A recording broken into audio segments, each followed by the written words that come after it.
आइए हम लोग अब क्लास 10 में है। कहाँ है? क्लास 10 में है। थोड़ा तबीयत बहुत ज़्यादा खराब है ना। अगर थोड़ी बहुत कमी होगी तो उसको आप लोग बर्दाश्त कर लीजिएगा। बहुत ज़्यादा तबीयत खराब है, इतना ज़्यादा है तबीयत खराब कि उसका हम व्याख्यान ही नहीं कर सकते हैं। इसके बावजूद भी पढ़ाना है, पढ़ा रहे हैं। कोशिश है कि 1-1.5 घंटा टिक सके। ठीक है, अगर होता है तो ठीक है, नहीं होता है तो चलिए, जहाँ भी और ज़्यादा हम डैमेज करेंगे वहाँ बंद कर देंगे। ठीक है ना। तो आइए, हम लोग पढ़ रहे थे क्लास 10 में साइंस में बायोलॉजी, और बायोलॉजी में पहुंच गए थे चैप्टर नंबर 3 में। कहाँ पहुंच गए थे? चैप्टर नंबर 3 में। उसमें हम लोगों ने पढ़ाया था परिवहन। क्या पढ़ाया था? परिवहन। परिवहन का एक पार्ट हो गया था। हम लोग मानव में परिवहन कर रहे थे शुरू। उसमें हम लोगों ने रक्त के बारे में थोड़ा समझा था, है ना। रक्त के बारे में, रक्त क्या है, ये सब चीजों के बारे में बढ़िया से समझ लिया था। 2 पार्ट हो गया है इसमें। हाँ, इसका तीसरा पार्ट है आज। हाँ, एक पार्ट पूरा रक्त ही पढ़ाए थे, क्लॉटिंग ऑफ ब्लड वगैरह सब पढ़ा दिए थे, है ना। अब उसी को बार बार नहीं करेंगे।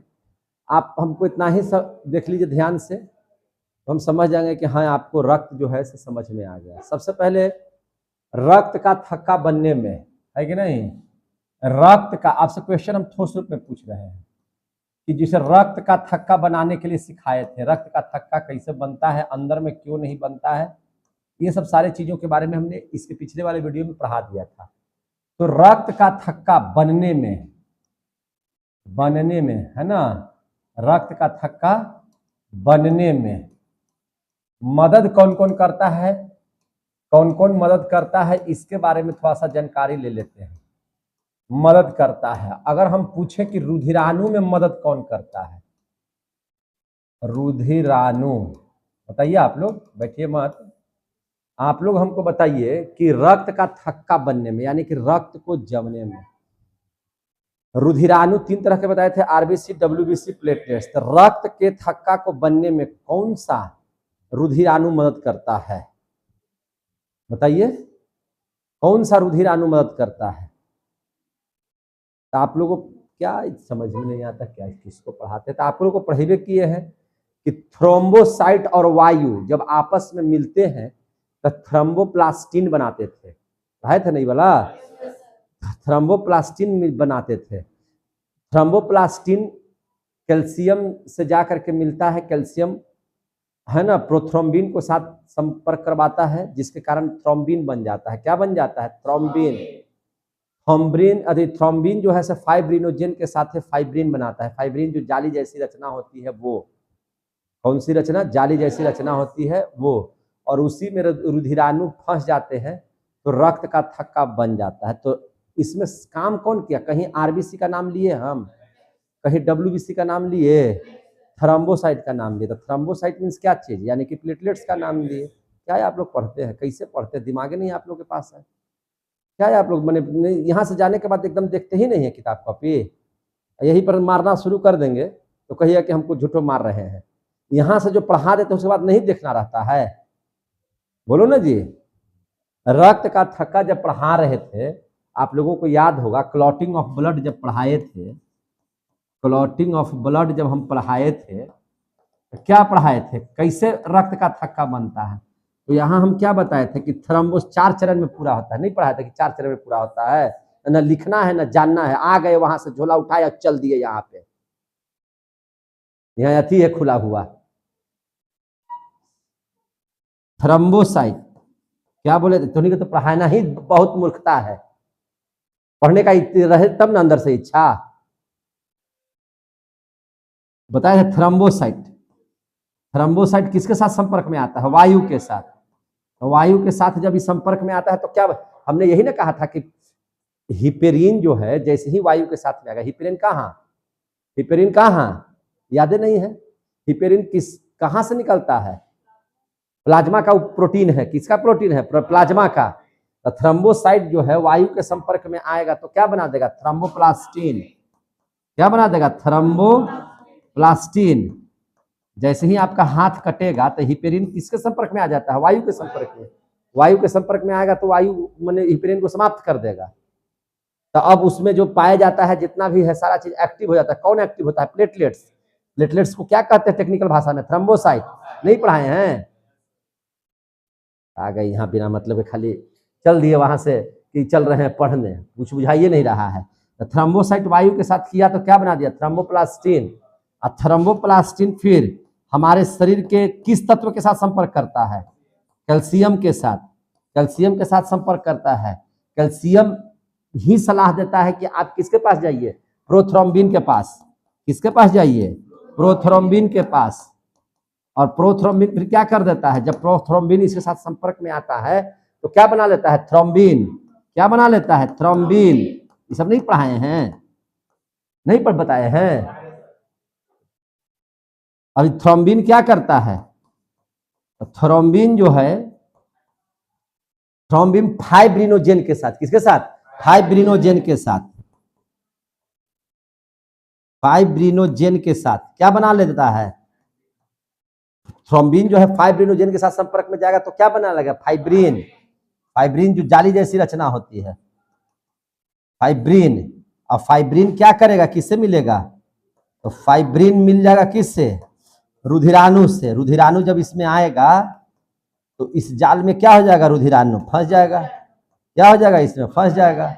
रुधिराणु बोले तो आरबीसी, डब्ल्यूबीसी और प्लेटलेट्स, यही ना आएगा रुधिराणु। तो क्या बना देगा? तो ये रक्त का थक्का बना देगा। रक्त का थक्का। इस रक्त के थक्का में हम कहाँ आरबीसी का नाम लिए हैं? कहाँ हम आरबीसी लिखे हैं? कहीं लिखे हैं आरबीसी? तो हम क्या तुमसे क्वेश्चन पूछ रहे हैं तुम लोग से? बैल, हम क्या पूछे कि रक्त का थक्का बनने में मदद करता है रुधिराणु में कौन रुधिराणु मदद करता है? बुझाइए नहीं रहा है। कौन सा रुधिराणु मदद करता है? थ्रोम्बोसाइट। थ्रोम्बोसाइट बोले तो प्लेटलेट्स। क्या चीज? प्लेटलेट्स। मध्य में नहीं आ रहा है।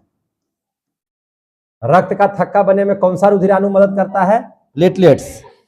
दूसरा आपसे क्वेश्चन पूछा जाएगा कि रक्त का थक्का बनने में कौन सा तत्व या कौन सा धातु मदद करता है? तो कैल्शियम। यहां देख लीजिए क्या लिखा हुआ है? कैल्शियम। तत्व या धातु कुछ भी पूछेगा तो क्या जवाब दीजिएगा? कैल्शियम। तीसरा क्वेश्चन हो सकता है कि रक्त के जमने में मदद कौन सा प्रोटीन करता है? प्रोटीन का नाम बताइए।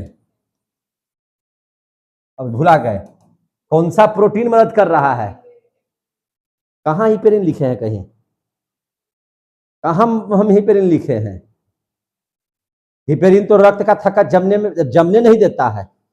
हम कह रहे रक्त का थक्का जमने में कौन सा प्रोटीन मदद करता है? एकदम पागल हो गए हैं क्या? यहां नहीं लिखा हुआ है फाइब्रिनोजेन क्या है? अरे फाइब्रिनोजेन क्या है? प्रोथ्रोम्बिन क्या है? अरे प्लाज्मा में 3 गो प्रोटीन पढ़ाए हैं ना जी, क्या नाम है उसका? फाइब्रिनोजेन और प्रोथ्रोम्बिन नहीं पढ़ाए हैं? इन्हें आंखिया से अंधर है, नहीं दिखाई दे रहा कि 2 गो प्रोटीन है? तो प्रोटीन में क्या लिखेंगे हम लोग? फाइब्रिनोजेन। क्या लिखेंगे? फाइब्रिनोजेन। और क्या लिखेंगे? प्रोथ्रोम्बिन। दिमागे नहीं काम कर रहा है, शैतान कहीं का। कहेगा कि हम विद्वान बन करके अथिये हो जाएंगे। 10 क्लास का काहे लगे तुम पढ़ने आते हो? समझ में नहीं आता है हमको। सुअर ने जब काम करना रहता तो यहाँ बैठल काहे लगे रहते हो? दिमाग नहीं काम कर रहा है? दिमाग चल गया, भूसा बन गया है क्या तुम लोग का? प्रोटीन अगर पूछेगा तो यही जवाब देना है। क्या जवाब देना है? फाइब्रिनोजेन और प्रोथ्रोम्बिन ये मदद करता है। आपसे पूछा जाएगा कि कौन सा विटामिन मदद करता है, तो ये सारी प्रक्रियाएं होती हैं। विटामिन के करवाता है। कौन करवाता है? के। विटामिन के। इस पूरी प्रक्रिया कौन करवाता है? विटामिन के। समझ में आ गया बात? ये सब जमाने में मदद करते हैं। अगर हम पूछेंगे कि एंटीक्लोटिंग किसको कहेंगे जो जमने में मदद नहीं करता है, एंटीक्लोटिंग किसको कहा जाता है? बोलिए। हाँ, हिपेरिन को। क्या? किसको? हिपेरिन को। ये अकेले चाहता है कि नहीं जमे, ये सब चाहता है कि हम जमा दे। तो इसका उल्टा काम करता है, तो इसको क्या बोलते हैं? एंटीक्लोटिन। क्या कहता है इसको? अब जो प्रोटीन है, चाहे प्रोथ्रोम्बिन की बात करें, फाइब्रिनोजेन की बात करें या हिपेरिन की बात करें, ये तीनों के तीनों प्रोटीन हैं। ये प्रोटीन निकलते कहां से हैं? अरे प्लाज्मा में तो इसकी जरूरत है, प्लाज्मा में तो रहता है, बनता कहाँ है, निर्माण कहाँ होता है? इस सब का निर्माण होता है लीवर में। कहाँ होता है? लीवर में। समझ में आ रहा है बात? तो ये लीवर से क्या क्या चीज बनता है? फाइब्रिनोजेन। क्या बनता है? फाइब्रिनोजेन। फाइब्रिनोजेन ये सब प्रोटीन पाया जाता है कहाँ? तो प्लाज्मा में। बनता कहाँ है? लीवर में। बनता कहाँ है? लीवर में। दिमाग में नहीं काम कर रहा है इस सब का। असल बात यहां से जाने के बाद पढ़ते भी हैं, पढ़े हैं, सच सच बताइए तो। यहां से चले गए, हाँ एकदम समझ में तो आइए गया पूरा। अब पढ़ना क्या है? 20 बार, एक बार नहीं 20 बार भी पढ़ाएंगे तैयो आपके दिमाग में नहीं आएगा, जब तक कि अपने से घर पे नहीं पढ़िएगा। सोच रहे हैं कि खाली समूह में ऑनलाइन देख ले रहे तो बहुत काबिल बन जा रहे हैं, कैसे हो जाएगा रिजल्ट, सब देख नहीं रहे हैं, काबिले बनल है। प्रोथ्रोम्बिन और हेपेरिन क्या है? हेपेरिन। ये तीनों के तीनों का निर्माण कहां से होता है? लीवर से। कहां से होता है? लीवर से।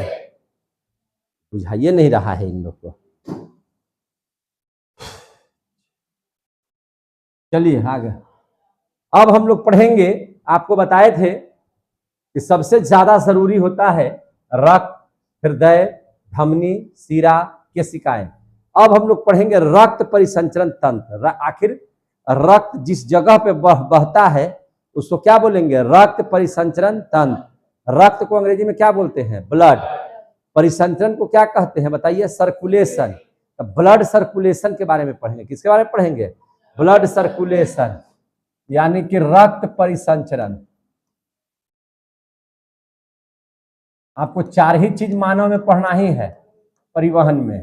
क्या क्या चीज जवाब दिए थे? पहला हृदय, दूसरा रक्त, तीसरा धमनी, उसके बाद तो यही पढ़ रहे हैं अब, क्योंकि रक्त हम आपको पढ़ा दिए। अब ये तीनों को पढ़ाएंगे तब इसको पढ़ाएंगे। समझ में आई बात? रक्त आपका खत्म हो गया। अब हम लोग धमनीय शिरा को पढ़ेंगे, इसीलिए रक्त परिसंचरण पढ़ना है। क्या पढ़ना है? रक्त परिसंचरण। रक्त परिसंचरण बोले तो क्या है? इसका मतलब क्या हो जाएगा? Blood circulation. और इसकी खोज किसने किया था? बोलिए, नहीं निकल रहा। किसने किया था? विलियम हार्वे ने। विलियम हार्वे ने किया था क्या चीज का? रक्त परिसंचरण का। रक्त परिसंचरण का मतलब होता है कि रक्त जिससे परिसंचरण करे, यानी कि बहे। हम लोगों का रक्त परिसंचरण होने के लिए अलग से नली है। क्या है? नली है। उसी के माध्यम से रक्त क्या हो जाते हैं? बहते हैं। एक जगह से दूसरे स्थान तक क्या करते हैं? परिवहन करते हैं। समझ में आ रही है बात? तो इस सब के बारे में हम लोगों को इसमें पढ़ना है। तो सबसे पहले हम लोग रक्त परिसंचरण के बारे में पढ़ेंगे। किसके बारे में पढ़ेंगे? रक्त परिसंचरण। रक्त परिसंचरण के आधार पर जो जीव होते हैं वो 3 तरह के होते हैं। रक्त परिसंचरण कितने तरह के होते हैं? 3। एक होता है ओपन, दूसरा होता है क्लोज, तीसरा होता है मिक्स्ड, है ना। ओपन ब्लड सर्कुलेशन कितना तरह का होता है? ये 3 तरह का। कौन कौन? Open blood circulation,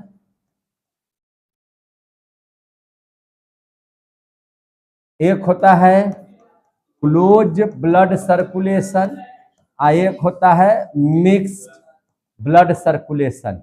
open blood circulation का मतलब क्या होता है? खुला परिसंचरण तंत्र। क्या इसका हिंदी हो जाएगा? खुला रक्त परिसंचरण तंत्र। खुला रक्त परिसंचरण तंत्र, इसका मतलब क्या होता है? बंद रक्त परिसंचरण तंत्र। और इसका मिक्स का मतलब मिश्रित रक्त परिसंचरण तंत्र। आया समझ में? 3 तरह का होता है। ओपन बोले तो वैसे जंतु जिसके बाहरी शरीर में कंकाल पाया जाता है। इसमें बाहरी शरीर में, जिसके भी बाहरी शरीर में कंकाल पाया जाता है, वह ओपन ब्लड सर्कुलेशन करता है। समझ में आई बात? इस सब का कंकाल कहाँ रहता है? बाहर। कंकाल बाहर। कंकाल बाहर किसका रहता है? देखिए आप घोंघा वगैरह देखे होंगे, सीप देखे होंगे, तो उस सब का जो हम लोग फुई फुई बजाते हैं सीटी, तो वो सब हड्डी है। उस सब का क्या है? हड्डी। और उसमें क्या पाए जाते हैं? कीड़ा, है कि नहीं? वो सब जीव जंतु पाए जाते हैं, है कि नहीं? तो उनमें जो है, जैसे देखिए, जो अगर किसी चीज से होकर के बहेगा, यानी कि जैसे हम लोगों के यहाँ पानी में टंकी से जो पाइप जाता है ऊपर की ओर, देखते हो बंद होकर के जाता है, चारों ओर से बंद रहता है, पाइप से चारों ओर से क्या रहता है? बंद। हम लोगों का जो नस में जो जाता है ब्लड घूमते रहता है, तो बंद है, नस में क्या है? बंद है। तो वो हो गया बंद, यानी कि क्लोज ब्लड सर्कुलेशन। खुला के मतलब है कि जैसे मान के चलिए कि पानी जो है, आप देखते होंगे कि पानी जो है से गिर रहा है कहीं पे, तो वो अपने से रास्ता जो ढूंढता है वो हो गया खुला। वो क्या हो गया? खुला। तो याद रखिएगा, ओपन ब्लड सर्कुलेशन का मतलब होता है जिसका वैसे जीव जिसका ब्लड खुला में बहता हो, उसको बहने के लिए कोई नली ना हो, जिसको रक्त को बहने के लिए कोई नली ना हो, उसको हम लोग क्या बोलते हैं? खुला परिसंचरण तंत्र। और जिसको बहने के लिए नली बनाया हुआ है उसको बोलते हैं बंद रक्त परिसंचरण। और जिसमें कुछ मिला हुआ भी है, कुछ जो ब्लड है से माने ओपन सर है और कुछ जो है से क्लोज्ड है। जैसे आप मछली को देखिएगा, तो मछली में जो पंख उंख की तरफ जो है, तो पंख तरफ ही सब देखिएगा, तो उसको बहने के लिए नली लगाया हुआ है, उससे हो करके ब्लड बहता है कि नहीं? लेकिन मुड़ी तरफ या सर के तरफ या पीठ के तरफ या पेट के तरफ, उसमें जो है से क्या रहता है? खुला रहता है कि नहीं? ब्लड खुला रहता है। जिसमें ब्लड सर्कुलेशन होगा उसको अगर काटिएगा तो वह तेजी से खून फेंकेगा, और जिसमें ब्लड खुला परिसंचरण में रहता है वो फुचुक से वही रह जाएगा। समझ में आ गई बात? जैसे आप मुर्गी को काट के खाते हैं, तो उसको जब काटिएगा तो उसका फब्बारा जैसा फेंकेगा, समझे कि नहीं? लेकिन वही अगर मछली काटिएगा तो उसका ब्लड फेंके उकेगा नहीं। समझ में आ गई बात? खुला और बंद और मिक्स, समझ में आया बात? है कि नहीं? जिसका कुछ भाग खुला हुआ हो, कुछ भाग, तो आप याद यही रखिएगा कि जिसका शरीर के बाहर कंकाल है ना, उस सब में ओपन ब्लड सर्कुलेशन है। क्या है? Open blood circulation. हम लोग में क्या होगा? हम लोग कैसे जीव है? तो हम लोग है भैया क्लोज ब्लड सर्कुलेशन। हम लोगों में ब्लड जो है बहने का अलग मार्ग है ना, वो इसी चीज से बहता है। तो हम लोग हो जाएंगे क्लोज ब्लड सर्कुलेशन में। आया समझ में? क्लोज ब्लड सर्कुलेशन में। समझ में आ गया बात? अब ब्लड जो है माने अब बहेगा, तो ब्लड जब बहेगा तो उसको क्या बोलते हैं? रक्त वाहिनी। क्या बोलते हैं उसको? रक्त वाहिनी। क्या बोलते हैं उसको? रक्त वाहिनी, या इसी को अंग्रेजी में कहते हैं ब्लड वेसल्स। क्या बोलते हैं? Blood vessels. तो ब्लड वेसल्स यानी कि रक्त जो बहेगा, तो मान के चलिए कि देखिए, जैसे कोई पाइप है ना? क्या है? पाइप है। तो इसका स्थान क्या है? खाली है। ये स्थान क्या है? खाली है। तभी तो इधर से ब्लड जाएगा, तभी तो इधर से ब्लड जा रहा है। जैसे अगर मान के चलिए कि कोई पाइप नहीं है इस टाइप का, तो वायरिंग में होता है या उससे और समझ में आता बढ़िया से, है कि नहीं? और जैसे देखिए, इसी देखिए, जैसे मान के चलिए कि जैसे कोई जगह खाली है। क्या है? खाली है। जैसे इसमें ब्लड बह रहा है नली में, जिसको आप लोग नस बोलते हैं। क्या बोलते हैं? नस, है कि नहीं? तो नस बोलते हैं। तो वह जगह क्या रहता है? खाली। क्या रहता है? खाली। खाली है तभी तो ब्लड इसमें बह रहा है सब जगह, एक जगह से दूसरी जगह। अरे घुस ना जाओ दिवलिया में, है कि नहीं? वो कहाँ है? खाली जगह में परिभ्रमण कर रहा है। समझ में आ रही कि नहीं बात? तो वो उस खाली जगह को क्या कहते हैं?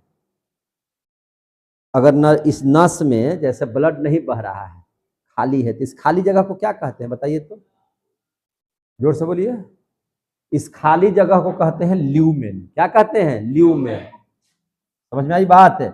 इस खाली जगह को क्या कहते हैं? ल्यूमेन। ल्यूमेन, है ना। रक्तवाहिनी में जो खाली जगह है, खाली जगह को क्या बोलते हैं? ल्यूमेन। ल्यूमेन बोला जाता है। क्या बोला जाता है? ल्यूमेन बोला जाता है। समझ में आई बात? तो अब जितना भी हमारे शरीर में जो धमनी है या सिरा है जिससे ब्लड होकर के जा रहा है, अगर वह खाली हो जाए, ब्लड उस पर नहीं जाए, तो क्या कहलाएगा? ल्यूमेन। अब जब कोलेस्ट्रॉल रहता है, ब्लड में कोलेस्ट्रॉल रहता है, तो वो जो ल्यूमेन है ना, उसी को भरने लगता है। उसी को क्या करने लगता है? भरने लगता है। यानी कि चारों ओर से चिपकना शुरू कर देता है। क्या चीज चिपकना शुरू कर देता है? कोलेस्ट्रॉल। और नली जो इतना मोटा है उसको क्या कर देता है? पतला। जो क्या कर देता है? पतला। वही खाली जगह को क्या बोल रहे थे हम? ल्यूमेन। याद रहेगा? रक्त वाहिनी के खाली जगह को क्या कहेंगे? ल्यूमेन। समझ में आ गई बात? अब देखिए, दो तरह का मार्ग है हमारे शरीर में। कितना तरह का मार्ग है? दो तरह का, है कि नहीं? एक ऐसा मार्ग है जो आप देखिएगा कि हार्ट से पूरा बॉडी में ब्लड जाता है। पूरा बॉडी में कैसे जाता है? हार्ट से पूरा बॉडी में ब्लड जाता है।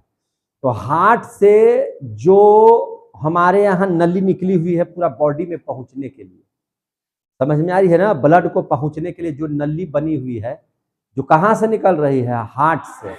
इस बात को याद रखिएगा। जब वो हार्ट से निकलेगा कोई नली, अब पूरे शरीर में पहुंचेगा तो उसको धमनी बोलते हैं। क्या बोलते हैं? धमनी। उसको क्या बोलते हैं? धमनी। और अगर बॉडी से, अगर हमारे शरीर से कोई नली हमारे हार्ट तक पहुंच रही है तो उसको बोलते हैं सीरा। उसको क्या बोलते हैं? सीरा। इस आधार पर रक्त वाहिनी यानी कि रक्त के बहने के आधार पर, है कि नहीं? रक्त के बहने के आधार पर हम लोगों के शरीर में दो तरह के नलियां हैं, मार्ग हैं। एक को बोलते हैं धमनी। क्या बोलते हैं? एक को धमनी। और एक को क्या बोलते हैं? सीरा। सीरा को अंग्रेजी में बोलते हैं भेन। भेन माने नस। क्या बोलते हैं उसको? भेन। उसी को बोलते हैं सीरा। और धमनी को अंग्रेजी में बोलते हैं आर्टरी। क्या बोलते हैं? आर्टरी। आ गया समझ में? अब जरा सा दोनों के समझिए ध्यान से। धमनी और सिरा को ध्यान से समझ लीजिए, है कि नहीं? धमनी और सिरा को समझ लीजिए। अभी आप लोगों को हमने एक बात क्लियर किया है। अगर कोई मार्ग, अगर कोई नली कहां से निकले? हार्ट से। और हार्ट से कहां चला जाए? बॉडी तक चला जाए। तो अगर वह नली हार्ट से निकल करके पूरा बॉडी तक गया हुआ है तो उसको हम लोग बोलेंगे धमनी। समझ में आ गई बात? उसको क्या बोलेंगे? धमनी। अगर बॉडी से निकल रहा है और हार्ट तक गया है, कहां तक गया है? हार्ट तक, तो इसको क्या बोलेंगे? सीरा। समझ में आ गई बात? उसको क्या बोलेंगे? सीरा। इसमें जो धमनी में जो ब्लड बहता है उसका बहुत तेज रफ्तार होता है। इसका प्रेशर बहुत ज्यादा रहता है। समझ में आ गई बात? तो इसका प्रेशर क्या रहेगा? ज्यादा। और इसमें जितना भी ब्लड बहेगा उसको 120 बोलते हैं। क्या बोलते हैं? 120। समझ में आ गई बात? लेकिन इसमें जो ब्लड होता है इसमें उतना प्रेशर नहीं होता है। इसका प्रेशर कम होता है। और इसका प्रेशर कितना होता है? 80। समझ में आ गई बात? बहने का गति कितना होता है? 80। अब देखिए, चूंकि यह ज्यादा तेजी से बह रहा है, प्रेशर बहुत कसके है, तो अगर प्रेशर बहुत कसके है तो यह भैया गहराई में रहेगा, बॉडी के गहराई में रहेगा, ऊपर नस नहीं रहेगा। कहाँ रहेगा? नीचे, यानी कि गहराई पर रहेगा। इस पर रहेगा? गहराई पर, गहराई पर रहेगा। और जिसमें उतना स्पीड नहीं है तो वह रहेगा त्वचा के जस्ट बगल में। जैसे देखिए आपके हाथ में समय दिखाई दे रहा नस, तो इसको बताएंगे त्वचा के जस्ट नीचे। कहाँ रहेगा? त्वचा के जस्ट नीचे, त्वचा के नीचे। समझ में आ रहा है बात? चूंकि इसमें उतना प्रेशर नहीं रहता है और गहराई पर है। अगर यहाँ से हार्ट पंप करेगा तो पंप करता है तो ब्लड को बहुत तेजी से पूरा इतना ताकत से ठेलता है कि वह पूरे शरीर तक पहुंच जाए, है ना?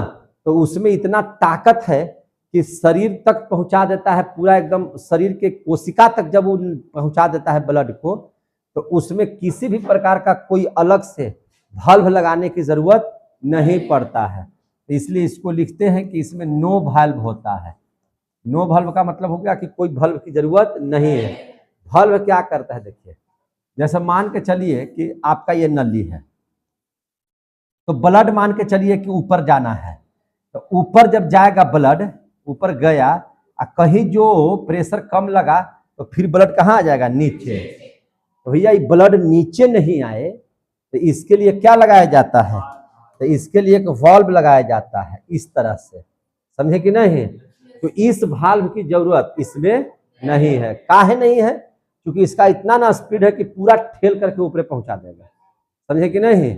इसलिए इसमें वाल्व की जरूरत नहीं पड़ती है। लेकिन चूंकि इसमें जो है ना, वाल्व की जरूरत आपको पड़ेगा। क्या चीज का जरूरत पड़ेगा, वाल्व की जरूरत पड़ेगा। काहे पड़ेगा, तो चूंकि इसका स्पीड कम है, समझे कि नहीं। और स्पीड कम है तक ब्लड ऊपर तो जाएगा, ऐसा ना कि नीचे चलाए, इसके लिए यहाँ पे वाल्व लग जाता। अब देखिए ना, नीचे आएगा तो गिर ही नहीं देगा, जाते समय खुला हुआ रहेगा, और अब लौटेगा तो यहाँ पे ऑटोमेटिक बंद हो जाएगा, तो अब ब्लड यहाँ तक नहीं आएगा, समझे कि नहीं। और नहीं तो ऐसा अगर होता तो मान के चलिए कि पैर से ब्लड अब ऊपर आना है, अब प्रेशर लग ही नहीं रहा है, तो ब्लड तो सब नीचे हो जाता। अब ब्लड जब नीचे हो जाता तो पाँव मेरा क्या हो जाता, फूल जाता। लेकिन ऐसा होता नहीं है, समझे कि नहीं। तो इसलिए इसमें वाल्व की जरूरत होती है, इसमें वाल्व की जरूरत नहीं होती है। समझ में आ गई बात। अब देखिए, आपको धमनी और शिरा में अगर बात कीजिएगा तो धमनी मोटा होता है, क्योंकि इसमें तेज स्पीड और ज्यादा रक्त निकलता है इससे, इसलिए इसका जो है से ये क्या होता है, मोटा। इसका नस क्या होता है, मोटा। आप अपने धमनी को देखना चाहते हैं तो हार्ट यहाँ है और यहाँ पर एक नस है, इससे देखिए ना, यहाँ पर नस है पूरा मोटा भयंकर है, ये धमनी है आपका। क्या है, धमनी, समझे कि नहीं। अब पूरा ये एकदम हाथ तक आया हुआ है, इससे नीचे चले जाइएगा तो धमनी है इसका। तो ये मोटा होता है, क्या होता है, मोटा। और मोटा जो होता है, और इसमें चूंकि देखिए इसका रंग हल्का इसका रंग जो होता है लाल टाइप का होता है, रंग क्या होता है, लाल। अब रंग लाल काहे होता है, इसको समझ लीजिए। तो चूंकि इसमें शुद्ध रक्त बहता है, कैसा रक्त बहता है, शुद्ध। इसमें शुद्ध रक्त, शुद्ध रक्त का मतलब घी डालल नहीं रहता है, शुद्ध का मतलब कि पवित्र नहीं डालल है, इसको शुद्ध किया जा रहा है। वह ब्लड जिसमें ऑक्सीजन मौजूद हो वही कहलाता है क्या चीज, शुद्ध रक्त, समझे कि नहीं। उसको क्या बोलते हैं, शुद्ध रक्त, समझे कि नहीं। अब इसमें देखिएगा तो उसकी अपेक्षा धमनी जैसे मोटा है तो ये क्या हो जाएगा, पतला होता है। अब देखिए त्वचा के नीचे वाला जितना नस है सब पतला पतला है, और इसका रंग देखिएगा तो आपको नीला नजर आएगा, ब्लू ब्लू नजर आएगा। देखिए ध्यान से, कैसा नजर आ रहा है, ब्लू ब्लू। आप अपने शरीर के त्वचा पर देखो ना, जितना इसे हथवा करके आई है, तो ये पढ़ने आई है कि तुम समझने आई है, समझने आई तो बार बार बोल ना रहे कि जाके देखिए कि आपका शरीर में देखिए यहाँ पे ब्लू ब्लू नजर आ रहा है। आप अपना नसवा देखिए ना कि ब्लू ब्लू नजर आ रहा है कि नहीं आ रहा है, ब्लू ब्लू नजर आ रहा है।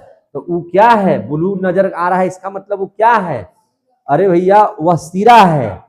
वह क्या है, सीरा है।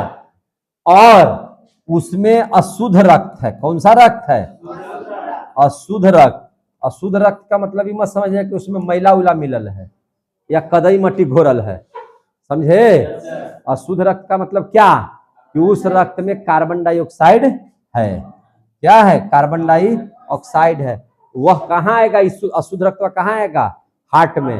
और हार्ट से फिर कहाँ जाएगा, फेफड़ा में। फेफड़ा में कहा जाएगा, कार्बन डाइऑक्साइड निकलेगा और वहां पे ऑक्सीजन मिलेगा। समझ में आई बात। इसीलिए यह क्या है, अशुद्ध है। अब यहाँ पे इस बात को समझिए, हमने कहा कि हार्ट से जो भी निकलेगा, हार्ट से जो भी निकलेगा नली, उसको आप लोग क्या बोलिएगा, धमनी बोलिएगा। बोलिएगा कि नहीं बोलिएगा। और बाहरी कोई भी अन्य चीज से जो निकलेगा नली, उसको क्या बोलिएगा, सीरा। अब देख लीजिए, अशुद्ध रक्त जो जिसमें कार्बन डाइऑक्साइड मिला हुआ है, ये शुद्ध होने के लिए इसका नली कहाँ जाएगा, तो हार्ट में। कहाँ जाएगा? हार्ट में। हार्ट में से एक नली निकलेगी जो उस ब्लड को शुद्ध करने के लिए कहाँ ले जाएगा? उसको फेफड़ा में। कहाँ ले जाएगा? फेफड़ा में। तो वहां भी तो हार्ट से निकल रहा है एक नली, तो हार्ट से जो नली निकलेगा उसको क्या कहेंगे? धमनी। कौन सा उसको धमनी कहेंगे? तो चूंकि उसको फेफड़ा में वो नली जा रही है, तब फेफड़ा को हम लोग बोलते हैं फुसफुस। फेफड़ा को क्या बोलते हैं? फुसफुस। समझ में आ रही है बात? जैसे जो भी हार्ट से, देखिए ध्यान से, यहाँ पे हार्ट है, ये हो गया दायां, ये हो गया बायां, तो यहाँ पे आया, पढ़ाएंगे हार्ट में पढ़ाएंगे, तो यहाँ से एक नली निकलेगी ना ऐसे, जो कहाँ जाएगी? फेफड़ा में। और यहाँ पे इधर जो आएगा सब वह कैसा रक्त होगा? कार्बन डाइऑक्साइड मिला हुआ रहेगा ना। तो ये हार्ट तक जाएगा, अरे हार्ट से जाएगा कहाँ तक? फेफड़ा तक। तो ये भी तो निकल रहा था, इसको धमनी बोलेंगे कि नहीं बोलेंगे? तो जब बोलेंगे धमनी। चूंकि यह धमनी किससे मिलता है? फेफड़ा से। अब फेफड़ा आवाज करता है कैसे? फुसफुस फुसफुस टाइप का, इसीलिए इसको बोलते हैं फुसफुस धमनी। क्या बोलते हैं? फुसफुस धमनी। फेफड़ा को बोला जाता है पल्मोनरी भी बोला जाता है। क्या बोला जाता है? पल्मोनरी। समझ में आ रही है बात ना? तो इसको हम लोग क्या कह देंगे? फुसफुस धमनी। और अभी आप पढ़े हैं कि धमनी में कैसा रक्त बहता है? शुद्ध रक्त। तो भैया इसमें तो अभी शुद्ध होने के लिए जा ही रहा है, ये जो ब्लड यहाँ जा रहा है शुद्ध होने के लिए कहाँ? फेफड़ा में। तो इसमें कैसा रक्त बहेगा? अशुद्ध। तो आप याद रखिएगा, फुसफुस जो धमनी है, फुसफुस जो धमनी है, फुसफुस जो धमनी है, इसमें कैसा रक्त रहता है? अशुद्ध। कैसा रक्त रहता है? अशुद्ध। वैसे धमनी में शुद्ध ही रक्त बहता है, लेकिन फुसफुस धमनी में क्या रहता है? अशुद्ध रक्त, क्योंकि वह शुद्ध होने के लिए गया। तब इसमें भी अपवाद होगा। देखिए कैसे, सिराओं में क्या रहता है? अशुद्ध रक्त। सिरा में क्या रहता है? अशुद्ध रक्त। अब ध्यान समझिए, यहाँ है क्या चीज? फेफड़ा। यहाँ क्या है? फेफड़ा। यहां से एक नली निकलेगी ऐसे, तो जब कोई अन्य चीज से नली निकले तो इसको क्या बोलेंगे? सिरा। ये कहाँ आएगा? तो ये आएगा आपका यहाँ पे, यहाँ पे आएगा, इस नली में आएगा, तो इसको हम लोग क्या बोलेंगे? सिरा। ये सिरा किसका है? फेफड़ा का। तो इसको क्या बोलेंगे? फुसफुस। इसको क्या बोलेंगे? फुसफुस सिरा। आ रहा है समझ में ना? अब यहाँ पर फेफड़ा में जो पहले से कार्बन डाइऑक्साइड था वो हट गया, अब क्या हो जाएगा? ऑक्सीजन वाला खून हो जाएगा। क्या हो जाएगा? ऑक्सीजन वाला खून। तो सिरा में तो बहता है अशुद्ध रक्त, लेकिन इस फुसफुस सिरा में कैसा बह रहा है? शुद्ध रक्त। इसीलिए इसका नाम क्या हो जाएगा? फुसफुस सिरा। समझ में आ गई बात? है सारी सिराओं में अशुद्ध रक्त बहता है, लेकिन फुसफुस सिरा में शुद्ध रक्त। कंसेप्ट क्लियर हुआ? सारी धमनी में शुद्ध रक्त बहता है, लेकिन फुसफुस धमनी में अशुद्ध रक्त। क्लियर हो गया? तो ये बातें समझ में आ गई? बोलो। अब ब्लड कैसे बहता है उसको समझिए, और तब हम हार्ट पढ़ाएंगे। तब क्या पढ़ा देंगे? हार्ट। कोई दिक्कत? तो अब हम लोग पढ़ लेते हैं, यहां तक आप लोग पढ़ लिए, धमनी भी पढ़ लिए और सिरा भी पढ़ लिए। समझ में आ गई बात? अब हम लोग पढ़ लेते हैं कैसे बहता है। तो ध्यान से समझिएगा, देखिए ध्यान से। यहां पे एक हार्ट बनाते हैं, ऐसा का हार्ट, लगभग बच्चा लोग यही हार्ट बनाता है, ठीक है ना? अभी तत्काल हम भी बना दे रहे हैं ऐसा के, खाली समझने के लिए, लेकिन एक्चुअली हार्ट बनाएंगे तो फिर बदल देंगे, ठीक है ना? अभी यही हार्ट देखिए, देखिए जैसे ही हार्ट से, हार्ट जब पंप करता है, ठीक है, हार्ट जब क्या करता है? पंप। हार्ट जब पंप करेगा तो यहां से ब्लड निकलेगा, देख रहे हैं ना? यहां से ब्लड क्या हो जाएगा? निकलेगा कस के। तो जहां से ही निकलेगा इस तरह से, समझ में आ रही है बात? तो जिससे निकलेगा इसको बोलते हैं महाधमनी। क्या बोलते हैं? महाधमनी। क्या बोलेंगे इसको? महाधमनी। यानी कि यहां पर का जो चौड़ाई होगा बहुत ज्यादा होगा, यहां पर चौड़ाई क्या होगा? बहुत ज्यादा। समझ में आ रही है बात? महाधमनी से ही बहुत सारे धमनियों में बटेगा। कहाँ बटेगा? धमनी में। तो कुछ पतला होगा, कुछ क्या होगा? पतला। और कहाँ बहेगा? धमनी में। कहाँ बहेगा? धमनी में। क्योंकि इसको शुद्ध रक्त को प्रत्येक कोशिका तक पहुंचना है। कहां तक पहुंचना है? प्रत्येक कोशिका तक। अब इसके आगे जाएगा तो और पतला हो जाएगा। और क्या हो जाएगा? पतला। और पतला हो जाएगा तो ये बदल जाएगा छोटी धमनी में। इसमें चला जाएगा छोटी धमनी में। अभी तक शुद्ध रक्त है कि अशुद्ध रक्त है? तो शुद्ध रक्त है। कौन सा रक्त है? शुद्ध रक्त है। समझ में आ रही है बात? आज छोटी धमनी से ये पहुंच जाएगा कहां? ये छोटी धमनी से एकदम केस की तरह पतला होते हुए पहुंच जाएगा केशिका में। कहां पहुंच जाएगा? केशिका में। कहां पहुंच जाएगा? केशिका में। आ गया समझ में? अब फिर से समझिए, ये सब के सब कैसा रक्त है? शुद्ध रक्त है। किस तरह का रक्त है? शुद्ध। ये सब का शब्द कैसा रक्त है? शुद्ध। देख रहे हैं ना?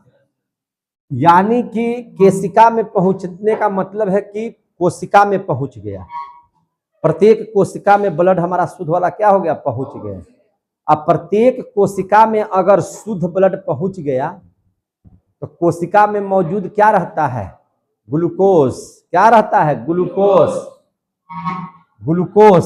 तो ग्लूकोज है तो यानी कि क्या है? C6H12O6। और वहां पर क्या जा रहा है? ऑक्सीजन। कौन लेके जा रहा है? तो ब्लड। कौन लेके जा रहा है? ब्लड। तो यहां पे क्या बन गया? कार्बन डाइऑक्साइड, जल और ऊर्जा। जैसे ही ऑक्सीजन केशिका को मिला तो यहां पर मौजूद कोशिकाएं क्या उत्पन्न कर देंगे? Carbon dioxide. समझ में आ रही बात? अब इस कार्बन डाइऑक्साइड को भी तो निकालना पड़ेगा ना। तो कार्बन डाइऑक्साइड को लेकर के यहां से निकलेगा एकदम पतला नस। कौन सा नस? पतला नस। इस पतले नस का नाम क्या होगा? एकदम केस ऐसा होगा। इसको कहेंगे छोटी सीरा। क्या बोलेंगे? छोटी सीरा। यानी कि यहाँ पे अब छोटी सीरा क्या, यहां से क्या निकल रहा है? वह कैसा रक्त निकल रहा है? वैसा रक्त जिसमें कार्बन डाइऑक्साइड मिला हुआ है, यानी कि अशुद्ध रक्त। समझ में आ रही है बात? छोटी सीरा में। अब यहां से जैसे ही निकलेगा तो थोड़ा इससे ज्यादा मोटा हो जाएगा और इसको क्या बोलेंगे? सीरा। इसको क्या बोलेंगे? सीरा।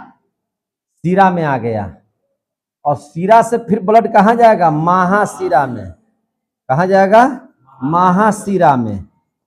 महासीरा में जाएगा। अब महासीरा से ब्लड काफी मोटा नस होता है, यहां पहुंच जाएगा कहां? हार्ट में। काहे के लिए पहुंच जाएगा? शुद्ध होने के लिए, है कि नहीं? शुद्ध होने के लिए वहां पे पहुंच जाएगा। समझ में आ रही है बात?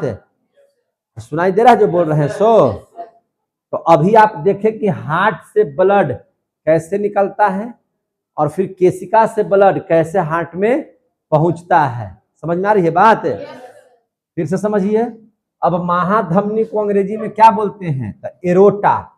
महाधमनी को क्या बोलते हैं? एरोटा। धमनी को क्या बोलते हैं? आर्टरी। और छोटी धमनी को क्या बोलते हैं? आर्टियल।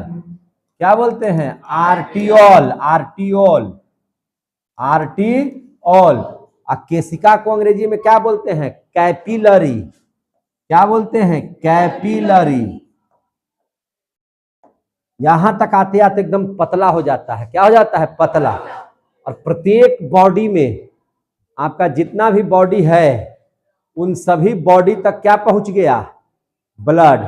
सभी बॉडी तक क्या पहुंच गया? ब्लड। बॉडी, पूरा बॉडी का मतलब कि आपके अंगुली अंगुली तक, एक एक जगह तक आपका ब्लड, ऑक्सीजन वाला ब्लड पहुंच गया। और उन जगहों पर भी पहुंच गया जहां पे एकदम केशिकाएं हैं। केशिकाएं का मतलब कि जहां पे एकदम पतली नस एकदम बिल्कुल बाल की तरह है। कैसे है? बाल की तरह। वहां तक पहुंचा दिया। यानी कि एक एक केशिका का मतलब हो गया कि एक एक कोशिकाओं तक पहुंच गया। समझ में आ गई बात?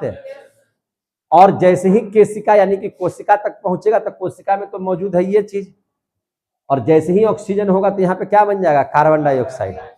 और कार्बन डाइऑक्साइड को तो अब ले जाना पड़ेगा ना, तो प्रत्येक कोशिकाओं से कार्बन डाइऑक्साइड रक्त ले जाएगा कहाँ, उसको शुद्ध करने के लिए, कहाँ पे, बॉडी अभी हार्ट में, कहाँ पे, हार्ट में। तो यहां से ले जा रहा है, देखिए छोटी सिरा, छोटी सिरा को अंग्रेजी में क्या बोलेंगे, तो छोटी सिरा को अंग्रेजी में बोलते हैं वेनलेट। क्या बोलते हैं, वेनलेट्स।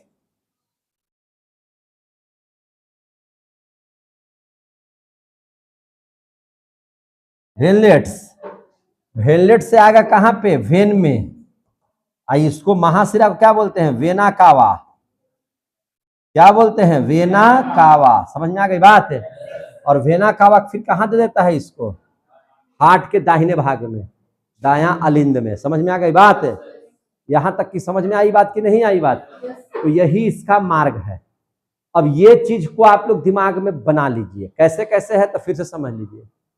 सबसे पहले हार्ट निकलेगा, हार्ट से जो ब्लड निकलेगा शुद्ध ब्लड, वह किस रास्ते से जाएगा, तो महाधमनी से। फिर कहाँ जाएगा, धमनी में। फिर धमनी से छोटी धमनी, छोटी धमनी कहाँ तक, केशिका तक। फिर केशिका से कार्बन डाइऑक्साइड लेकर के कहाँ जाएगा, छोटी सिरा, फिर सिरा, सिर, और फिर महाशिरा से हार्ट में, मैंने कौन हार्ट में, दाहिने तरफ, दाहिना अलिंद में। कहाँ, दाहिना अलिंद में। समझ में आ गई बात, दाहिना अलिंद में पहुंचेगा। निकलेगा कहां से ब्लड, तो भैया बायां निलय से। कहां से निकलेगा, बायां निलय से। समझ में आ गई बात, बायां निलय से निकलेगा फटाक से, तो कहां घुस जाएगा, महाधमनी में।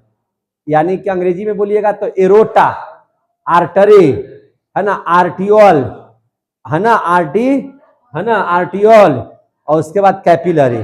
कैपिलरी से चलिएगा तो venules, vein, vena cava to heart, है कि नहीं, वहां तक ये पहुंच जाएगा। क्लियर हो गया, तो कोई दिक्कत है। तो अगर यहां तक की बात समझ में आ गई तो आपने पढ़ लिया धमनी, सिरा और केशिकाएं, तीनों चीज पढ़ लिए कि नहीं पढ़ लिए। अब एक आइटम और उसमें बचा हुआ है जिसका नाम है हार्ट। अब हार्ट आज पढ़ लेते हैं तो आपका ये पूरा चैप्टर क्या हो जाएगा, समाप्त। तो अगला देख लेते हैं हार्ट। क्या देख लेते हैं, हार्ट। अभी सब बताएंगे तो समझ लीजिएगा अपने आप। हार्ट मीन्स क्या होता है, हृदय, या इसी को हम लोग क्या कहते हैं, दिल, है कि नहीं। हार्ट मीन्स हृदय या दिल, समझे कि नहीं। हार्ट का वजन कितना होता है भैया, 300 ग्राम। कितना होता है, 300 ग्राम। समझ में आता है बात है। हार्ट का वजन कितना होता है, 300 ग्राम है हटवाई, इससे ज्यादा इसका वजन नहीं होता है। समझ में आई बात है। यह कैसी संरचना होती है, मांसल, मांस के जैसा बना हो रहता है, समझे कि नहीं। यह मांसल संरचना है। कैसी संरचना है, मांसल संरचना है। क्लियर हो रहे हैं। यह मांसल संरचना है और बहुत कोमल होता है। यह कैसा होता है, कोमल, यह कोमल होता है। यह कैसा होता है, कोमल होता है।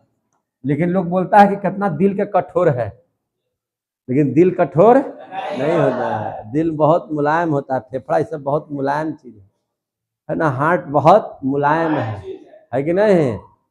हम लोगों के शरीर को पागल, देखिए बदनाम भले है दिल, लेकिन आपको हम ब्रेन पढ़ाए होंगे तो ब्रेन में पाया जाता है थैलेमस और हाइपोथैलेमस, सब कुछ वही करता है, हाइपोथैलेमस। लेकिन बदनाम कौन हो जाता है, दिल। आ समझ में, दिल को बदनाम किया जाता है। नाम माने करता कोई और है, बदनाम कोई और होता है। आ रहा समझ में। ये बेचारा बहुत कोमल चीज है, कप की तरह तो है, ये है ना। जैसे कप देखे ना, कप उस तरह का होता है, ये दिल होता है हम लोगों का, समझे कि नहीं। ये रहता कहाँ है, बोलिए। अरे भैया छाती में, खाली जगह में। तो छाती के खाली जगह को क्या बोलते हैं? वक्ष गुहा के नीचे होता है। कहाँ होता है? वक्ष गुहा के नीचे होता है। समझे कि नहीं? बात समझ आ रही है? वक्ष गुहा के नीचे होता है।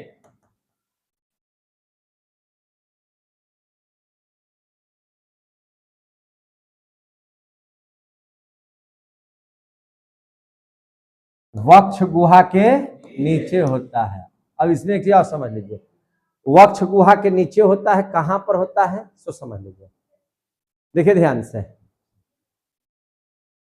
जैसे देखिए फेफड़ा भी है यहाँ पे और हार्ट भी है। समझे कि नहीं? फेफड़ा भी है और हार्ट भी है। तो जैसे मान के चलिए कि आप गए बाजार, समझे कि नहीं? आप कहाँ जा रहे हैं? बाजार। बाजार में आप चीनी ले लिए और नमक ले लीजिए। तब चीनी और नमक ले तो लिए हैं, हाँ, वो अलगे अलगे नहीं रखिएगा तो दोनों क्या हो जाएगा? एक में मिक्स। तब हम लोग क्या करते हैं? उसको अलग अलग कवर में रखते हैं। क्या रखते हैं? अलग अलग कवर में। जैसे देखिए यहाँ पे ये थैला है, यहाँ पे क्या लिए हैं? चीनी, और यहाँ पर क्या ले लिए हैं? नमक। इसको हम लोग घेर के रखते हैं ना दूसरा दूसरा चीज से, ताकि भैया दोनों एक में ना हो जाए। और इसको घेरने वाला, इसको कवर करने वाला अगर चीज नहीं होगा तो दोनों कैसा हो जाएगा? एक में। तोर धनवा मोर धनवा एक में मिलायो जी, हो जाएगा ना? तो एक में मिल जाएगा। तो चाय बनाने जाइएगा तो नमक अपना ज्यादा कार्य करता है, कमे रहेगा, ज्यादा प्रभाव करेगा। वह क्या करेगा? चिनिया के भैलुआ को क्या कर देगा? खत्म। तो अब चाय कैसा लगेगा? हल्का नीमक वाला लगेगा, हल्का मीठा लगेगा। आ रहा समझ में? अच्छा लगेगा स्वाद? नहीं। तब हम लोग क्या करते हैं? चीनी को अलगे कवर करते हैं, नमक को अलग कवर करते। इसी तरह से है आपका फेफड़ा और हार्ट शरीर के अंदर में, वक्ष गुहा में। दोनों मिक्स नहीं हो जाए इसलिए दोनों पर कवर रखा हुआ है। दोनों पर क्या रखा हुआ है? कवर। इसे मान के चलिए कि यहाँ वक्ष गुहा है, इसमें यहाँ पे क्या रखिएगा? फेफड़ा। तो ये अलग कवर से है। तो फेफड़ा में जो कवर है उस दोहरी झिल्ली है, हम बताए भी हैं, दोहरी झिल्ली है। उस दोहरी झिल्ली को क्या बोलते हैं? Pleura membrane. क्या बोलते हैं उसको? Pleura membrane. तो ये किससे ढका हुआ है? प्लूरा मेम्ब्रेन से। किससे? प्लूरा मेम्ब्रेन से। एकरे में है क्या चीज? हार्ट। एकरे में क्या है? हार्ट। तो हार्ट भी एगो झिल्ली से ढका हुआ है, हार्ट का भी एक कवर लगा हुआ है। तो ये जो हार्ट का जो कवर है उस कवर का नाम बताइए। क्वेश्चन आता है आप लोग को, बोलिए। हार्ट में जो कवर लगा हुआ है ऊपर से, उस कवर को क्या कहते हैं? बोलिए। तो उस कवर को कहते हैं, देखिए इसमें भी दोहरी झिल्ली रहता है। इसमें भी कैसा झिल्ली है? दोहरी। इसमें भी कैसा रहता है? दोहरी झिल्ली। तो दोहरी झिल्ली क्या चीज का ही रहता है? तो पेरिटोनियम का रहता है। क्या चीज का रहता है? पेरिटोनियम का। याद रखिएगा, पेरिटोनियम का। पेरिटोनियम का कैसा झिल्ली होता है? दोहरी झिल्ली। किसमें? हार्ट में दोहरी झिल्ली होता है। तो पेरिटोनियम के दोहरी झिल्ली को हम लोग क्या कहते हैं? तो इसको कहते हैं पेरिकार्डियम। क्या कहते हैं? पेरिकार्डियम। पेरिकार्डियम आया समझ में? क्या बोलते हैं इसको? पेरिकार्डियम। तो पेरिकार्डियम कहाँ होता है?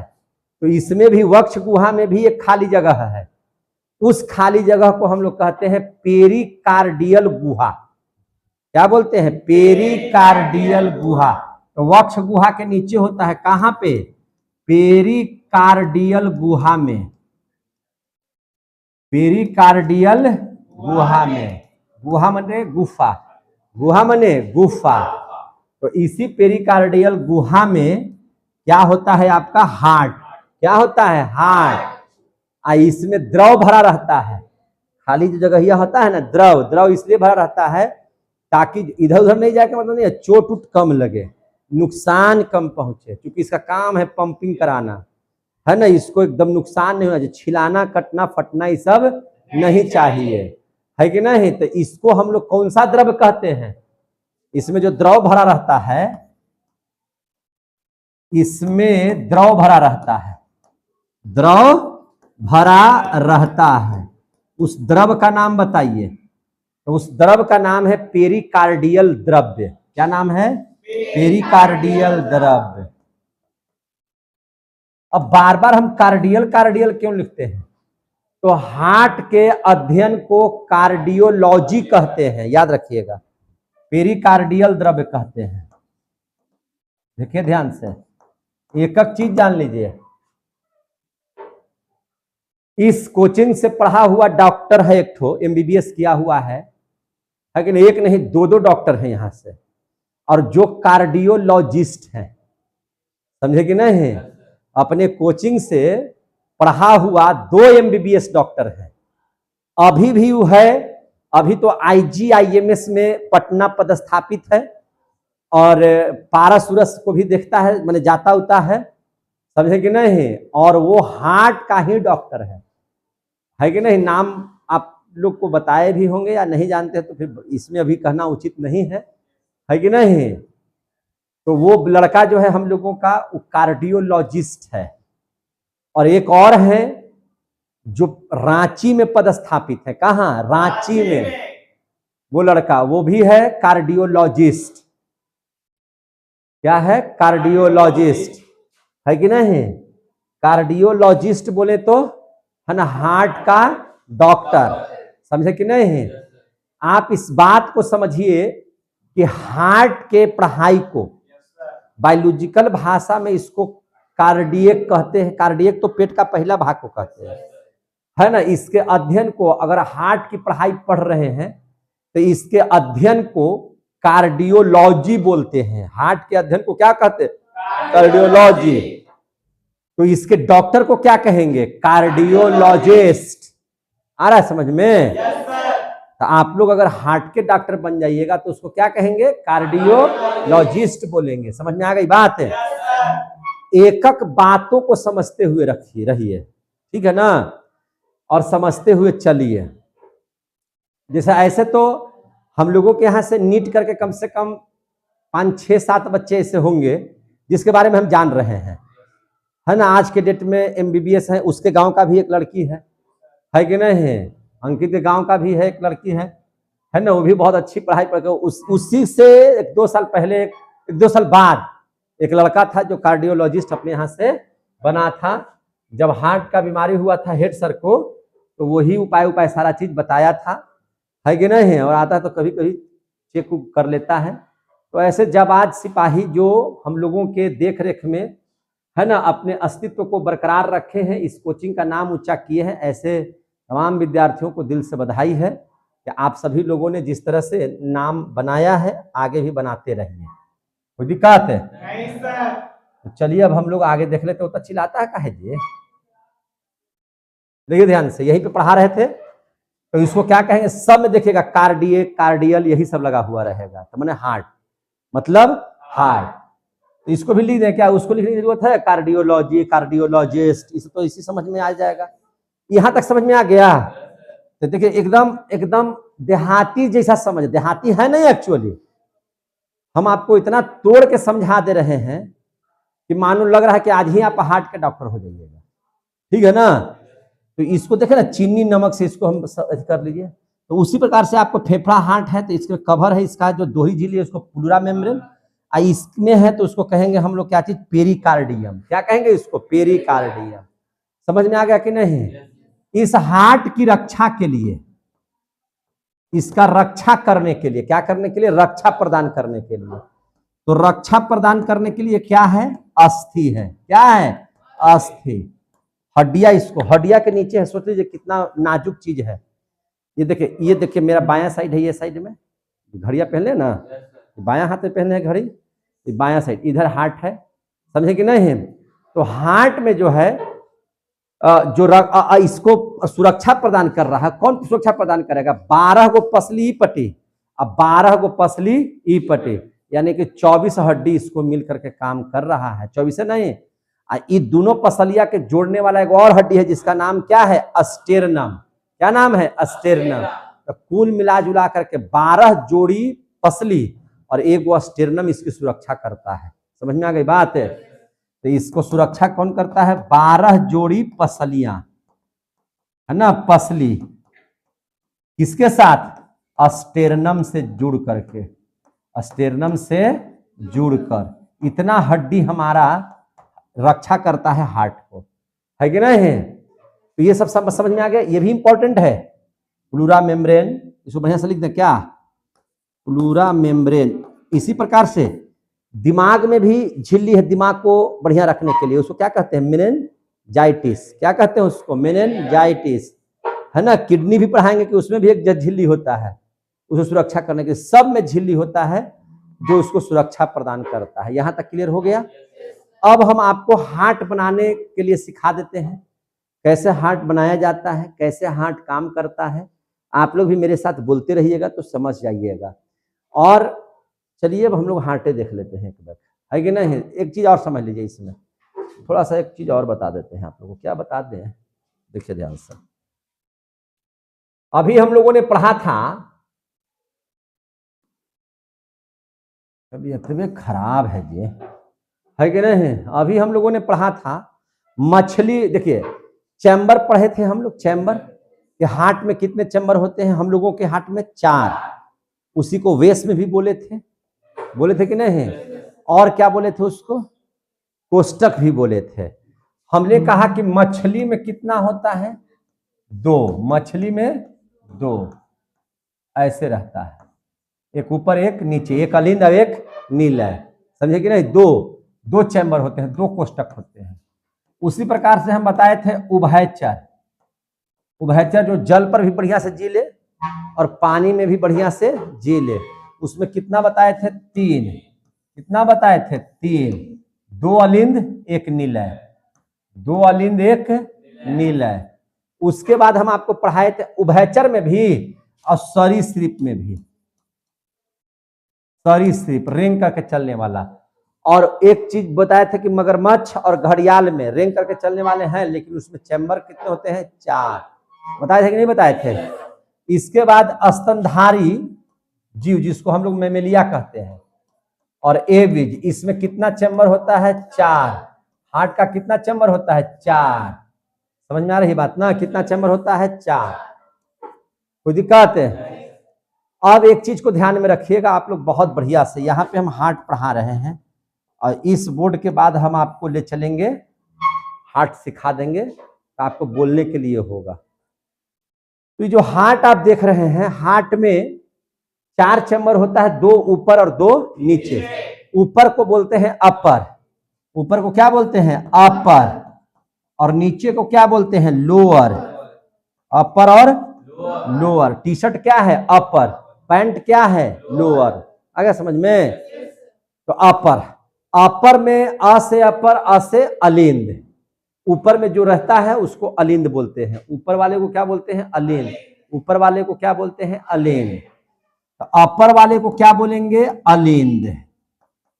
अगर अंग्रेजी नाम जानना चाहते हैं तो अलिंद को कहते हैं एट्रियम। क्या बोलते हैं? एट्रियम। याद रखिएगा, एट्रियम, भूलिएगा मत। हम बार बार पूछेंगे आपसे कि अलिंद को अंग्रेजी में क्या कहते हैं? एट्रियम। क्या बोलते हैं? एट्रियम। और नीचे वाले को बोलते हैं क्या चीज? नीचे वाले को क्या बोलते हैं? नीलय, है ना। क्या बोलते हैं? नीलय।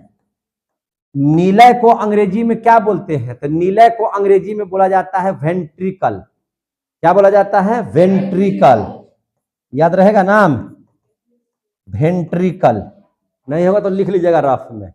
अलिंद को क्या बोलते हैं? एट्रियम। और नीलय को क्या बोलते हैं? वेंट्रिकल। रहेगा? अब याद ध्यान रखिएगा, अलिंद का क्या काम है? तो अलिंद का काम है ब्लड को सिर्फ रिसीव करना।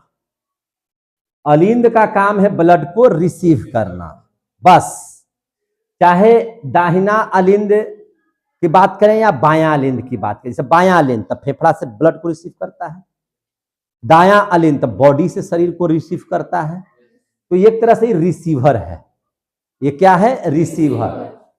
यानी कि इसका काम है रिसीव करना। अलिंद का काम होता है ब्लड को रिसीव करना। समझ में आ गई बात है? ये याद रखिएगा जरूर। और निलय का काम होता है पंप करना। निलय का काम क्या है? पंप करना। पंप माने ढकेलना, और ढकेल करके सारे जगहों तक पहुंचा देना। कट गया जी, कितना देरी पढ़ा दिए? 1 घंटा पर हो गया? 5 मिनट अभी हो ही रहा है। गजब है, 1 घंटा इसमें दिखा रहा है, पढ़ा दिए है। समझे कि नहीं? इसका काम है क्या चीज करना? पंप करना। इसका काम है क्या चीज करना? रिसीव करना। समझ में आ रहा है तो बोलिएगा। यहां तक कोई दिक्कत? चलिए, अब आप लोगों को हार्ट बनाना हम सिखा दे रहे हैं। सिखा दें? तो आइए सीखिए हार्ट बनाना। देखिए, हार्ट 2-3 तरह से आप लोग सीख सकते हैं, जैसे आपको सीखना होगा वैसे सीख। जैसे देखिए, ठीक है, दोनों सेम साइज का, दोनों की साइज का? सेम साइज का। ये वाला जो भाग होता है पतला होता है, इधर का भाग होता है हल्का मोटा, है कि नहीं? हल्का कैसा होता है? मोटा भी होता है और त्रिकोणी टाइप का भी होता है। इस तरह से समझ में आई बात है? ये त्रिकोणी टाइप का होता है। समझ में आ गई बात? अब देख लीजिए ध्यान से। वाह,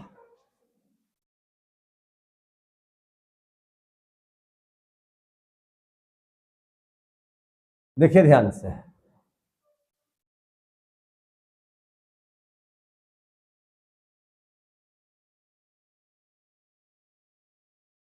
ठीक है ना?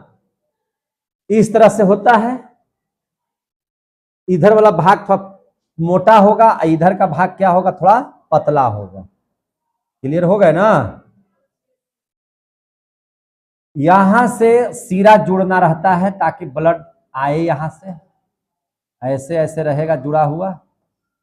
ब्लड आने के लिए जगह रहता है। क्या रहता है? ब्लड आने का जगह। समझ में आ रही है बात ना? और यहां से इस तरह से आगे की ओर,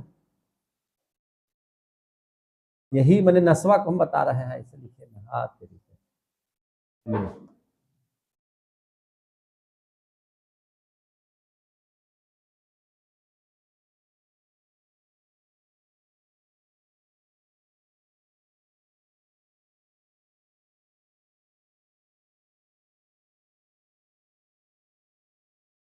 समझे कि नहीं समझे? ऐसे रहेगा। और यहां पे एक वाल्व लगा हुआ रहता है। क्या लगा हुआ रहता है? यहां से एक वाल्व ऐसे, और इस वाल्व से एक नली ऐसे जुड़ी हुई रहती है।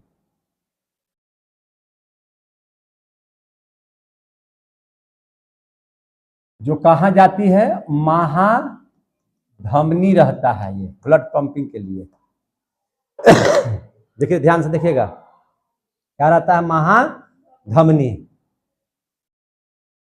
बात समझिएगा।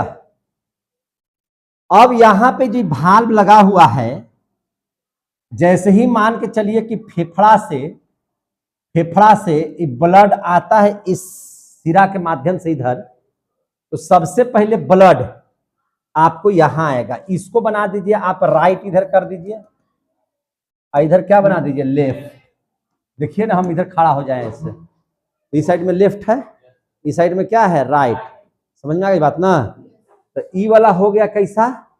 तो इसको बोलेंगे हम लोग लेफ्ट आर्टरी। क्या बोलेंगे? Left RTM. क्या बोलेंगे इसको? Left RTM. मतलब बायां अलिंद। क्या बोलेंगे इसको? बायां अलिंद। बायां अलिंद। और ये जो यहां पे रखा हुआ है, जो भाल्व लगा हुआ है, तो इसको हम लोग बोलते हैं द्विदली कपाट। क्या बोलते हैं? द्विदली कपाट। इसी को अंग्रेजी में बोलते हैं डाइकॉस्पिट वाल्व। क्या बोलते हैं? डाइकॉस्पिट वाल्व। देखो ध्यान से, क्या बोलते हैं? डाइकॉस्पिट वाल्व। अंग्रेजी में, हिंदी में क्या बोलेंगे? द्विदली कपाट। क्या बोलेंगे? द्विदली कपाट। ताकि यहां पे जो ब्लड आ रहा है वह इस रास्ते से कहां जाए, नीचे की ओर। कहां जाए, नीचे की ओर। और यहां से ये पंप करेगा तो पूरा का पूरा ये बॉडी में पहुंचा देगा ब्लड को। समझे कि नहीं, आ गया समझ में। और इधर भी इसी टाइप से बना हुआ रहता है आपका, इसी टाइप से आपका बना हुआ रहता है। देखिए ध्यान से, ये तो हो गया वेना कावा। वेना कावा से ब्लड ऐसे आएगा, वेना कावा से क्या आएगा, ब्लड। अब ध्यान से देखिएगा, वेना कावा से जो ब्लड आएगा, वेना कावा से जो ब्लड आएगा वो कैसा ब्लड होगा, तो वैसा ब्लड होगा जो कार्बन डाइऑक्साइड मिला हुआ है। कैसा होगा, जो कार्बन डाइऑक्साइड मिला हुआ है। देख रहे हैं ना। तो यहां पर भी एक वाल्व लगा हुआ रहेगा ऐसे। इस वाल्व को हम लोग बोलते हैं ट्राइकॉस्पिड वाल्व। क्या बोलते हैं, ट्राइकॉस्पिड वाल्व। अगर हिंदी में बात करें तो इसको बोला जाता है त्रिदलीय कपाट। क्या बोला जाता है, त्रिदलीय कपाट। त्रिदलीय कपाट आ रहा समझ में। और यहां जब ब्लड, ये हो गया आपका दायां अलिंद। क्या हो गया, दायां अलिंद। ये वाला हो गया आपका दायां निलय। क्या हो गया, दायां निलय। अब यहां से एक नस इस तरह से जुड़ी हुई रहती है ना, जो किधर की ओर जाती है, तो ये फेफड़ा की ओर जाती है। कहां पे जाती है, फेफड़ा। यहां पर जुड़ा हुआ क्या रहता है, फेफड़ा।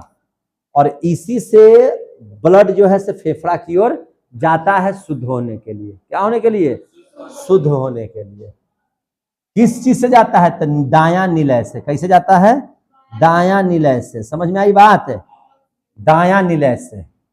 अब इसमें स्थिति क्या होता है कि इसमें निलय में आया, निलय में आएगा तो कौन सा रक्त आएगा, शुद्ध रक्त। कौन सा रक्त आएगा, शुद्ध रक्त। तो इस फेफड़ा से, ध्यान समझिएगा, इस फेफड़ा से जो आएगा यहां पे नस, जो आएगा यहां पर नली, वह नली, देखिए ध्यान से, वह नली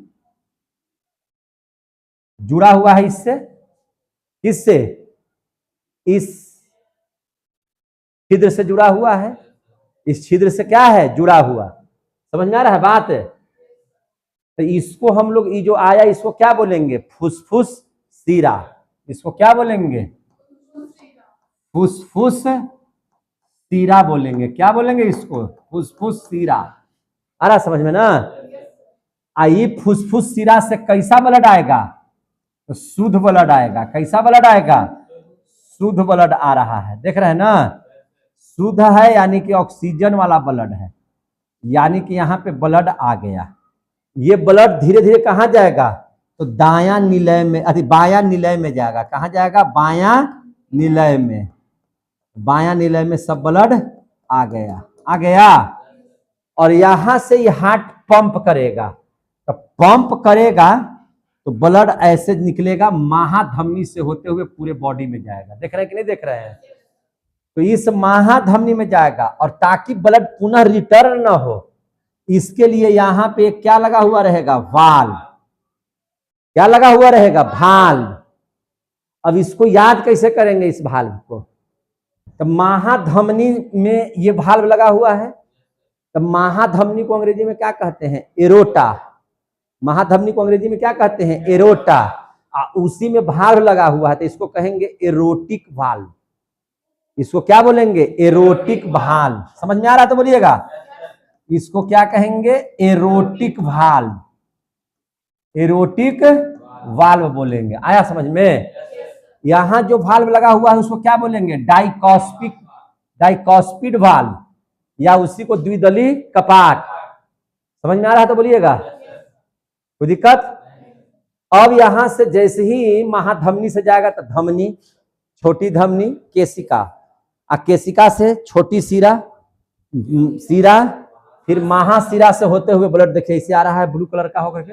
अब यहां पे समझिए, अब समझिए ध्यान से।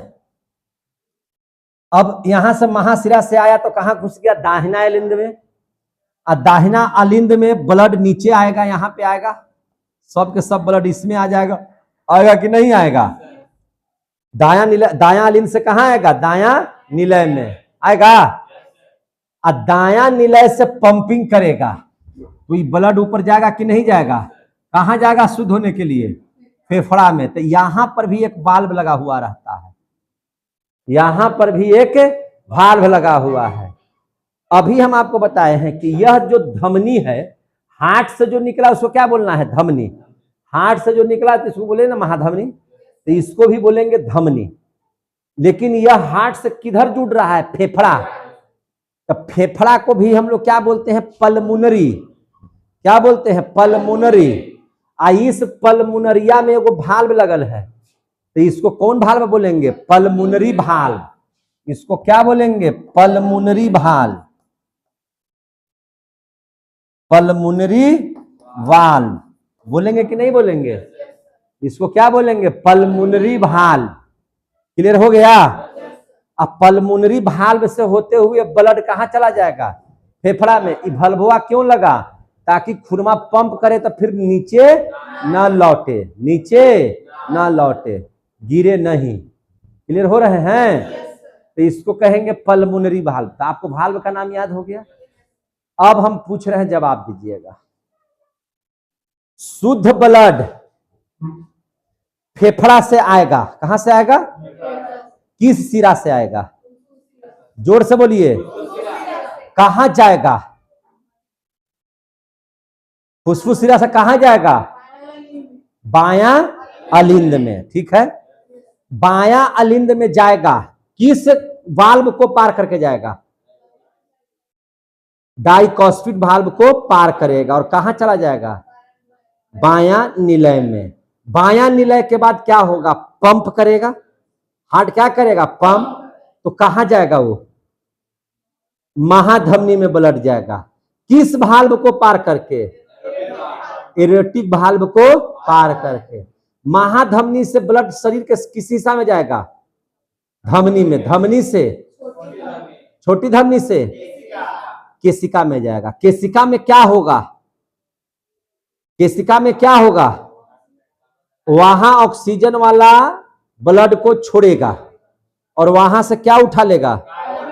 कार्बन डाइऑक्साइड वाला ब्लड, यानी कि अशुद्ध रक्त। अशुद्ध रक्त केशिका किसको दे देगा? छोटी सिरा को। छोटी सिरा से, सिरा से, फिर से बताना, महाशिरा से जो ब्लड आएगा वो अब कहां आएगा? दायां अलिंद में। कहां आएगा? तो दायां अलिंद में शुद्ध रक्त की अशुद्ध रक्त? समझ में आ रहा है? दायां अलिंद से उसको अब कहां जाना होगा? दायां निलय में। लेकिन किस भाल्व को पार करेगा? ट्राइकॉस्पिड भाल्व को। दायां निलय में आया। दायां निलय में ब्लड अब कहां जाएगा? फेफड़ा में जाएगा। किस धमनी से होकर के? फुसफुस धमनी से। उसमें भी एगो भाल्व लगल है, उसका क्या नाम है? पल्मोनरी भाल्व से कहां चला जाएगा? फेफड़ा में जाएगा। कहां जाएगा? फेफड़ा में क्यों गया है?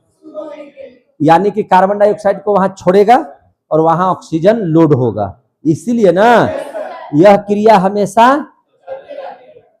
हमेशा, अब इसी को बड़ी तेजी से बोलिए, इसी को तेजी आवाज में बोलिए, एकदम लगातार। समझ में आ गई बात? गड़बड़ा गया तो ठोक देंगे। सुनाई दिया? बस हार्ट का यही काम है, हार्ट का इतना ही काम है। बोले? चलिए फिर अंग्रेजियों पूछेंगे, फिर से बोलिएगा। शुद्ध रक्त फेफड़ा से चलेगा। कैसे चलेगा? किस नली से होकर के चलेगा? फुसफुस सिरा में शुद्ध रक्त की अशुद्ध रक्त? अब अशुद्ध वहां रक्त, सिरा में तो अशुद्ध रक्त होता है, तो उसमें क्या है? शुद्ध रक्त हुआ ही तो जान गए आप लोग। फुसफुस सिरा में। फुसफुस सिरा से चलेगा तो कहां जाएगा? जल्दी जल्दी, कहां जाएगा? बायां अलिंद से कहां जाएगा वो? किस भाल्व को पार करके? उसके बाद बायां निलय से कहां जाएगा? किस वाल्व को पार करके? एरोटिक वाल्व को पार करके जाएगा। ठीक है, कहां पहुंच जाएगा वो? महाधमनी में निकलेगा। महाधमनी से फिर धमनी से, फिर उसके बाद केशिका से क्या होगा? अब